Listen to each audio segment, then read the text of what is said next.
possiamo ragionare di una zona rossa nel periodo dal 21 dicembre al 6 gennaio. Sarà vietato ogni spostamento tra le regioni. Per scongiurare un innalzamento della curva dei contagi, l'intero territorio nazionale quindi sarà zona rossa nei giorni festivi e prefestivi, ripeto, dal 24 al 6. Per chiarezza indichiamo i giorni 24, 25, 26, 27 dicembre, ancora 31 dicembre e poi 1, 2, 3, 5 e 6 gennaio 2021.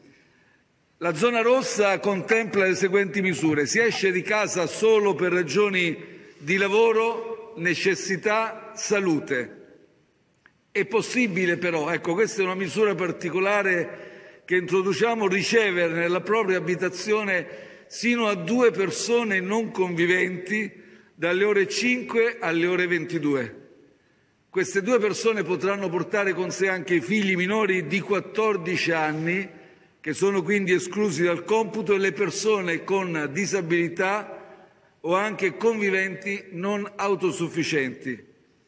Questa misura l'abbiamo pensata per consentire quel minimo di socialità che si addice a questo periodo. È consentita inoltre l'attività motoria nei pressi della propria abitazione e l'attività sportiva all'aperto in forma individuale.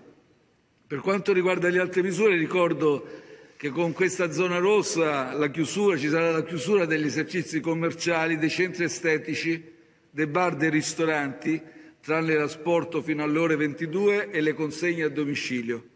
Restano invece aperti alcuni esercizi come supermercati, negozi di beni alimentari di prima necessità, edicole, tabaccherie, farmacie e parafarmacie, lavanderie, parrucchieri e barbieri.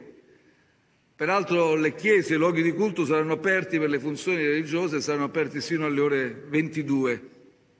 Passiamo alla zona arancione. L'intero territorio nazionale sarà zona arancione nei giorni feriali. Per maggiore chiarezza li indico: giorni 28, 29 e 30 dicembre e 4 gennaio.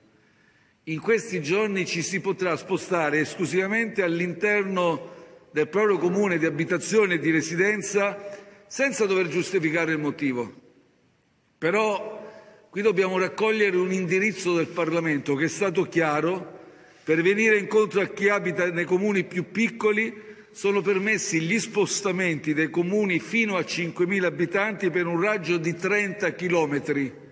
Tuttavia non ci si può spostare nei capoluoghi di provincia per non contribuire agli affollamenti dei capoluoghi di provincia, quindi delle città più grandi. Rimangono chiusi bar e ristoranti, eccezion fatta per l'asporto fino alle 22 e le consegne a domicilio. I negozi saranno aperti sino alle ore 21.